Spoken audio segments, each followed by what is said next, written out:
écoutez Mic Radio. Un son qui réveille vos émotions. Ici, votre flamme se ranime. Mic Radio, les tam-tams de l'Éternel.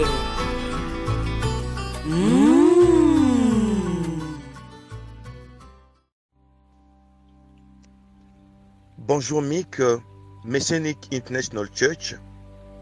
Bonjour ma grande famille, bonjour la famille chrétienne et bonjour monde entier. Vous êtes nombreux à suivre notre thème d'aujourd'hui pour les cultes d'aujourd'hui qui est intitulé La vision et les dons. Bien-aimés, je vous salue tous avec beaucoup de joie pour partager avec vous ces thèmes. La vision face aux dons. Et là, nous allons faire un briefing sur l'appel du berger Moïse. Et nous voulons comprendre, à partir de notre appel, pourquoi nous sommes dans les médias. Pourquoi Messianic International Church existe. Et là, nous allons comprendre aujourd'hui qui sommes-nous et à partir de ce que nous sommes appelés à quoi?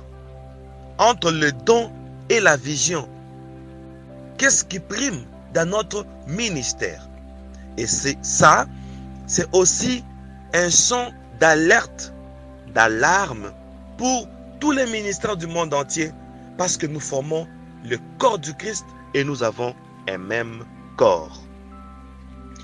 Bien-aimés dans le Seigneur, notre passage de base est dans Matthieu chapitre 24, verset 45, qui dit « Quel est donc ces serviteurs que son maître a établis sur ces gens pour leur donner la nourriture au temps convenable ?»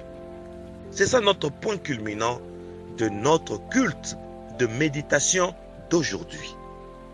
Bien-aimés, nous sommes en train de parler du temps, la nourriture au temps convenable. Mais nous allons survoler dans toute la Bible pour comprendre plusieurs fois comment le don commence à étouffer la vision. Nous allons prendre la première illustration. C'est l'appel de Moïse. Moïse se retrouve devant un buisson ardent. Et là, Dieu lui apparaît. Et Dieu commence à lui parler au travers du feu. Qu'est-ce que Dieu voulait enseigner à Moïse? Prions le Seigneur. Notre Père et notre Dieu, voilà, nous voulons parler de ta part et nous voulons comprendre c'est quoi une vision et c'est quoi un don. Seigneur, ouvre-nous les oreilles spirituelles, les yeux et l'entendement spirituel afin que nous puissions percer les réalités prophétiques pour notre édification et pour notre bon positionnement dans la saine doctrine pendant ces temps d'apostasie. Agrée notre prière, je proclame une onction pour une bonne oration et pour une bonne audition. Utilise-nous comme des instruments utiles pour toute bonne œuvre. Au nom de Jésus-Christ. Amen. Bien-aimés dans le Seigneur, c'est l'appel de Moïse. Moïse est devant le buisson ardent. Et c'est là la vocation de Moïse. C'est là l'appel de Moïse. Et ici, Dieu lui dit, ôte tes sandales. Pourtant, les sandales symbolisent l'évangile. Nous, Paul nous dit, ayez à vos pieds, comme chaussures, les ailes que donne l'évangile. Curieusement, quant à Moïse, Dieu lui dit, ôte tes sandales. Est-ce que Moïse est-il un leader sans message? Parce que le message, c'est les sandales. Et nous sommes en train de comprendre directement ce que Dieu a dit à Moïse. Et ça nous ramène directement à l'eschatologie. Dieu dit, je suis descendu pour libérer mon peuple d'entre les mains de Pharaon. Et je voudrais le faire monter dans le pays où coule le lait et le miel. Nous sommes en train de sentir deux mouvements dans le langage de Dieu. Il descend pour faire monter. Ça, c'est eschatologique. Ça, c'est notre destination finale. Nous, Église, nous, Israël. Dieu est descendu pour faire monter son peuple. Ça, c'est la prophétie d'enlèvement. Et Moïse dit, j'aime beaucoup ce passage, le Dieu de vos pères vous enverra un autre prophète comme moi. Et là, nous sommes dans Deutéronome, chapitre 18, verset 18. Bien-aimés dans le Seigneur, Dieu descendra aussi. Attention, là c'est la prophétie de la descente du Saint-Esprit. D'après Joël, Jésus dit aux disciples, il est avantageux que je m'en aille et je viendrai à vous. Là c'est la descente de Dieu, comme au buisson ardent. Attention, au buisson ardent, nous sommes en train de voir la descente de Dieu au travers du feu. Oh mon Dieu! Et à la Pentecôte, nous voyons la même descente de Dieu au travers du feu dans la chambre haute. Le feu est entré dans la chambre. Là, c'est la deuxième mission de Moïse. Et là, nous ne sommes plus dans une situation géographique, dans un pays quelconque, mais nous sommes dans un paramètre spirituel, parce que c'est maintenant un problème du Saint-Esprit. Nous prenons le feu comme notre matériel didactique et nous faisons une connivence entre le buisson ardent et la chambre haute. Oh mon Dieu, pourquoi Dieu descend dans le feu à la chambre haute et dans un buisson ardent? Là, nous sommes en train de comprendre quelque chose. Dieu donne la mission à Moïse. C'est que Dieu est en train aussi de donner la mission aux apôtres et les disciples qui sont dans la chambre haute. Dieu leur donne la mission comme Moïse. Il descend par le feu parce que Dieu va se servir de ce feu pour guider son peuple. Ainsi, comme Dieu est descendu lui-même, il dit à Moïse, ôte tes sandales. Et là, nous sommes à la Pentecôte. Nous nous approchons d'ailleurs de la Pentecôte. Voici le message de la Pentecôte. Si Dieu descend lui-même au travers du feu, nous devons ôter nos sandales. Pourquoi?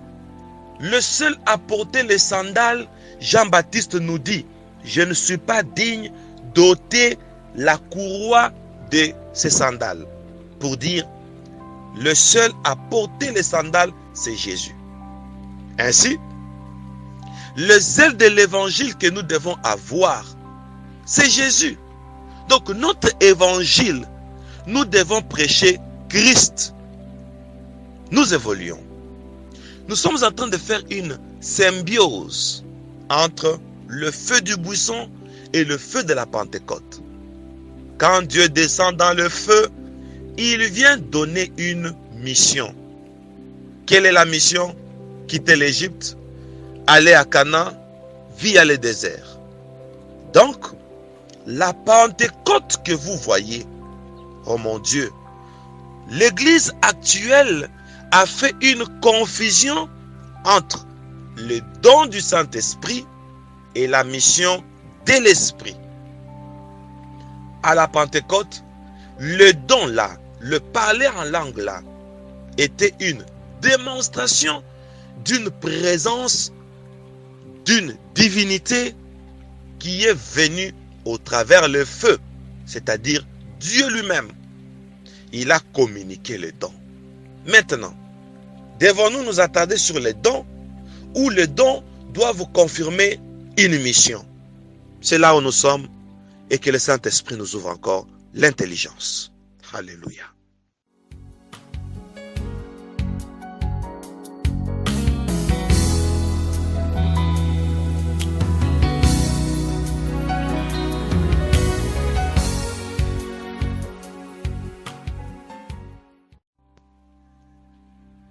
Bien-aimés dans le Seigneur, cette parole prophétique continue. Pourquoi dès le départ, dans le buisson ardent, le Seigneur n'a choisi que le feu? Parce qu'il est écrit, notre Dieu, c'est aussi un feu dévorant. Donc, pour conduire tout un peuple, il faut du feu. Nous sommes en train de voir le feu dans la marche d'Israël au désert. Israël était conduit la nuit par une colonne de feu. Donc, nous sommes en train de comprendre que Dieu a donné deux choses à Moïse. La vision. Moïse devait conduire Israël. Et le don. Le don là était dans les bâtons. Dieu lui dit, qu'as-tu dans ta main? Quel est le rôle du don? Quel est le rôle de la mission? Par le don, Dieu lui dit, ces bâtons vous servira de signes. Rien que les signes. Voilà pourquoi, pour avaler les serpents de Janès et Jambres, Moïse et Aaron se sont servis du bâton. Pour séparer la mer Rouge, Moïse s'est servi du bâton. Voyez-vous?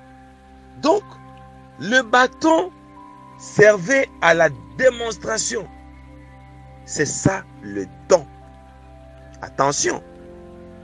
Mais Moïse était aussi un leader. Il avait une mission. Ici, le bâton représente doublement deux choses, si vous permettez la tautologie. Cette fois-ci, le bâton prend maintenant l'image du ministère, l'image du pouvoir. Et si il faut aller plus loin, l'image du mandat. Dieu a mandaté Moïse. Et Moïse prend le mandat. Quel a été le mandat? À part toutes les démonstrations, à part les dons, la mission de Moïse était de diriger Israël. Je voudrais ouvrir une parenthèse bien-aimée sur Mick Bible Course. Et je voudrais réveiller toute l'Église, le corps de Christ, Messianic International Church. Ce cours va valoriser notre vocation. Bien sûr, notre vocation, c'est que, avec le cours Mick Bible Course, nous puissions découvrir notre mission. Voilà pourquoi notre tout premier chapitre, nous sommes en train de parler de l'eschatologie. Nous sommes en train de parler de la fin de temps. Nous sommes en train de faire voir au monde entier que la ligne du temps est arrivée à sa zone rouge. La planète Terre, très bientôt, ne pourra pas héberger l'humanité. Et qu'est-ce que nous devons faire avec ces cours? Est-ce que nous allons suivre ces cours juste pour une connaissance ou pour un mandat? Tout celui qui suivra ces cours, je vous assure, en tant que prophète, c'est sa vocation. C'est son mandat qui commence. Et chacun dans son pays, et chacun dans sa contrée, pourra commencer le ministère. Ça fait longtemps que nous avons fait l'exercice des dons. Et attention, ne faisons pas l'erreur de Saoul. Voilà pourquoi, à la finalité, enfin, Dieu l'a rejeté. Et on a choisi David. Attention, ouvrons une petite parenthèse sur la vocation de Saoul. Saoul, nous l'avons dit autrefois, a été mandaté par son père Kis. C'était quoi le devoir de Saoul? D'aller chercher les ânesses de son père. Saoul partant, chemin faisant, il a pris un compagnon. Et le compagnon a dit à Saoul, comme nous ne voyons pas les ânesses, allons chez un prophète. Un prophète mandaté, bien sûr. Saoul et son compagnon se sont retrouvés chez le prophète Samuel. Là, c'était sous la directive de celui qui l'accompagnait. Bien-aimé, quand on nous envoie dans une mission, nous devons retenir et noter d'une manière scrupuleuse les indications du Père. Si l'Église actuelle est en train de mourir, c'est parce que il y a beaucoup de leaders. Et les leaders commencent à prendre la place du Père. Le Père dit autre chose, les compagnons disent autre chose. On nous envoie par le Père, nous nous retrouvons entre les mains d'un prophète, le prophète Samuel. Et le prophète Samuel lui dit, voilà, ne cherche plus les ânesses, parce que les ânesses ont été retrouvées. À ton retour, va, tu rencontreras une bande de prophètes. Ils seront en train de prophétiser. L'Esprit de Dieu te saisira et tu prophétiseras avec eux. Oh mon Dieu. Voilà un chercheur des ânesses qui se retrouve dans une bande de prophètes. Pourquoi? Parce qu'on ne donne que ce qu'on a. Saoul a plus valorisé le prophète que le Père. Oh mon Dieu. Comme on donne que ce qu'on a, le prophète va t'envoyer dans la prophétie. Voilà pourquoi toutes les églises, il y a des exceptions bien sûr, la majorité des églises où les leaders a un charisme quelconque, vous allez vous rendre compte que tous les fidèles auront le souci d'imiter le charisme du leader. S'il parle en langue de cette façon, tous les fidèles parleront en langue de la même façon. S'il est prophète, tous les fidèles prendront la prophétie au point culminant de la montagne. Et la prophétie va prendre le sommet, la primature de l'Église. C'est ce qui est arrivé à Saoul, mais il ne l'avait pas compris parce qu'il a fait confiance au prophète. L'Esprit de Dieu te saisira. Oui. Paul dit à l'autre, il a reçu le discernement des esprits par le même esprit, les dons de parler en langue par le même esprit. Et nous sommes en train de comprendre que l'esprit a plusieurs opérations, que cela ne nous amène pas dans la confusion. Plusieurs opérations, mais le même esprit.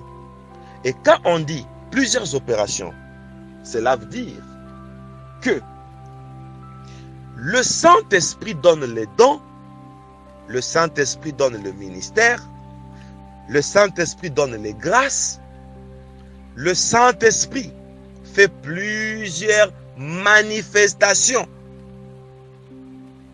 Là, nous devons faire très attention.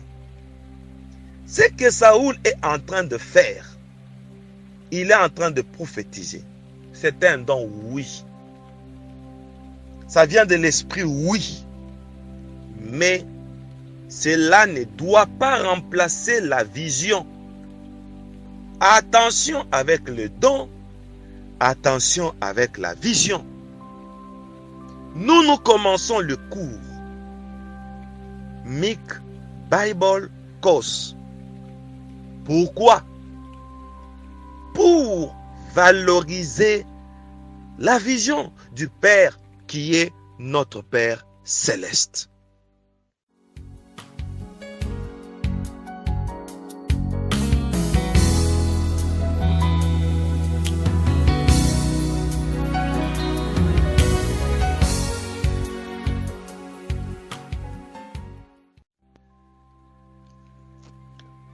La vision et le don. Quelle a été la vision? Bien-aimés dans le Seigneur, nous avons toujours dit Kis veut dire vision. Et Saoul veut dire choisi du peuple. Ainsi, Kis envoie Saoul, c'est-à-dire Kis donne la vision à Saoul. Saoul qui est choisi du peuple, d'après l'étymologie du nom. Si nous plaçons la vision sur ce que le peuple aime, autrement dit, si Kis envoie Saoul, prophétiquement ça veut dire, si nous plaçons notre vision sur la volonté du peuple, vous allez vous rendre compte que le don de la prophétie sera valorisé plus que les ânesses. Et on dit à Saoul, rentre, quelqu'un d'autre a déjà trouvé les ânesses. Et Saoul se contente de passer son temps dans la bande des prophètes. Mais il a échoué sa mission. Mais il a un don. Attention, si nous exerçons un don quelconque, mais nous n'appliquons pas notre mission. Et je voudrais brandir Mic Bible Course. L'objectif de cette étude biblique, cette école théologique, c'est de valoriser plus la mission. Nous devons faire très attention parce que on dit la grâce est trompeuse. On peut avoir un don, mais rendre un service à Dieu en dehors de sa volonté. Dieu dit à Moïse, voici je place mon ange devant toi. Oh mon Dieu. L'ange qui est là devant, il est là pour faire le spectacle. Mais Moïse qui est derrière, c'est lui le mandaté. L'ange n'est pas mandaté. L'ange n'est qu'un compagnon de service. Je suis en train de dire, la Bible dit, voici les miracles qui accompagneront ceux qui auront cru. Donc, le miracle en soi nous accompagne parce que nous avons cru. Et le miracle nous accompagne où? C'est ça le problème. L'ange est devant Moïse. Est-ce que c'est l'ange qui doit primer sur Moïse? Ou l'ange est là pour certifier la vocation de Moïse? C'est ça le problème. Qui devient leader? La Bible dit, mieux vaut la fin d'une chose que son commencement. Ça commence par un ange, ça finit avec Moïse. Voici, je place mon ange devant toi. L'ange est devant pour frayer les chemins. Et Moïse est derrière l'ange pour traîner le peuple. Et nous devons comprendre cela. Bien-aimés, nous devons faire très attention parce que Moïse conduit le peuple. C'est ça sa vocation. Et si vous vous rendez compte, on se plaint du peuple du temps de Moïse parce que Dieu a fait beaucoup de miracles au travers de Moïse. Mais le peuple était toujours incrédule. Ce qui veut dire, le peuple ne s'était pas totalement imprégné dans la vision. Voilà pourquoi beaucoup ont été enterrés au désert. Et là au désert, la vieille génération est morte. Ceux qui sont entrés à Canaan, c'était la nouvelle génération. Chose grave, même Moïse n'est pas entré. La mission et les dons. Mick Bible Course va valoriser la mission. Nous sommes des missionnaires et nous donnons l'autorisation. Dès que nous allons suivre ces cours, chacun de nous doit appliquer cela sur le terrain. C'est-à-dire, nous devons défendre la saine doctrine. Nous apprendrons des choses dans notre école. Chacun de nous doit veiller sur le peuple de Dieu, sur l'église actuelle. Et nous voulons, quand vous allez suivre les cours, que vous puissiez nous demander une autorisation afin que nous puissions prier pour vous, pour que vous puissiez exercer. C'est-à-dire, pourquoi ne pas un soir regrouper les gens dans votre salon, dans votre jardin et prendre nos cours de Mick Bible Course et faire une étude approfondie avec le bien-aimé qui pourront vous écouter à 5, à 10, à 50, à 100 pour élargir la vision. La participation de chacun dans Mick Bible Course est souhaitée afin que nous puissions valoriser la mission. Maintenant, c'est le temps de la mission. Nous demandons au monde entier et à l'église du Seigneur, nous faisons la mission. C'est Dieu qui place l'ange devant nous pour dire que les miracles vont nous accompagner, les miracles vont nous suivre. Les dons sont automatiques parce que Dieu ne se répand pas de ses dons. Il fait pleuvoir sur les justes, il fait pleuvoir sur les mauvais. La grâce est trompeuse. Tandis que la mission, c'est ça l'idéal qui conduit tout un peuple. Église du Seigneur, voici notre message d'aujourd'hui. Le point culminant nous demande de valoriser plus la mission. Le berger Moïse apporte une mission, laquelle défendre la saine doctrine. Récupérer les pierres éparpillées de l'autel. Remettre chaque pierre à sa place pour que le Dieu qui répond par le feu, le Dieu d'Élie, descende. Comme Dieu répond par le feu et que le feu est notre signal pour la marche pendant la nuit, et Paul dit la nuit est avancée, Dieu veut nous conduire. Et je demande au monde entier et à l'église du Seigneur de réfléchir. Commençons maintenant à réfléchir. Comment pouvons-nous apporter le réveil au monde à partir de ces enseignements? Et un carrefour de réflexion commence. Méditons, réfléchissons, que Dieu vous bénisse. Comme une biche soupire après de courants d'eau. Ainsi, mon âme soupire après toi, ô Dieu.